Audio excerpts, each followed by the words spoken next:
And we want to start in Midtown Sacramento tonight, where now 1 week ago, an alleged violent hate crime took place. It happened at Highwater, a bar at Q and 19th Streets. Tonight, I spoke with the victims, one of which may now lose vision in one eye.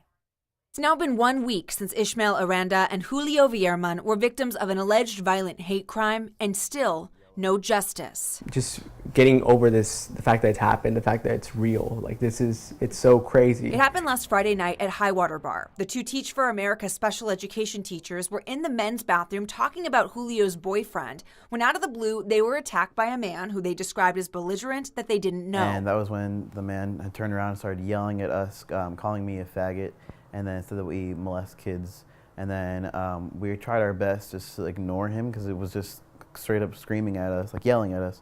And then out of nowhere, we just had punches. And I got bruising right here and busted my lip, but then he hit Ish right in the left eye, and he ran out of the bathroom. Ishmael was taken to Kaiser Hospital, where he has now had surgery on his eye. Doctors told him it's unclear if he'll ever have vision in that eye again. I just remember feeling a gush of wind, and I remember being on the floor and holding my eye together. Highwater has turned over surveillance video from that night to SAC PD, which is now investigating the incident as a hate crime.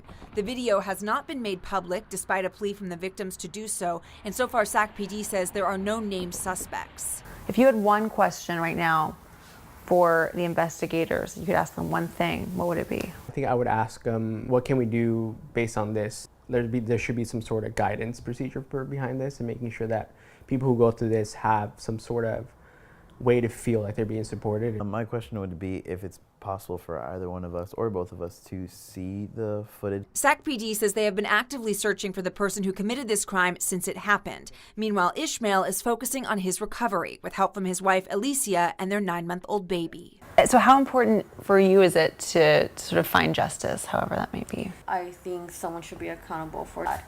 And for someone to just leave, like, I don't think that's a man. I think that's just some childish and immature that I really do hope that person gets some help, because it's obvious that person needs help as well. And the victims described their attacker as being around 5'10" with light skin and light brown short straight hair. He was wearing a blue hoodie and dark blue jeans that night. SAC PD is asking anyone with information about this incident to call their non-emergency line. Meanwhile, friends of Ishmael's have set up a GoFundMe page to help with his recovery and expenses.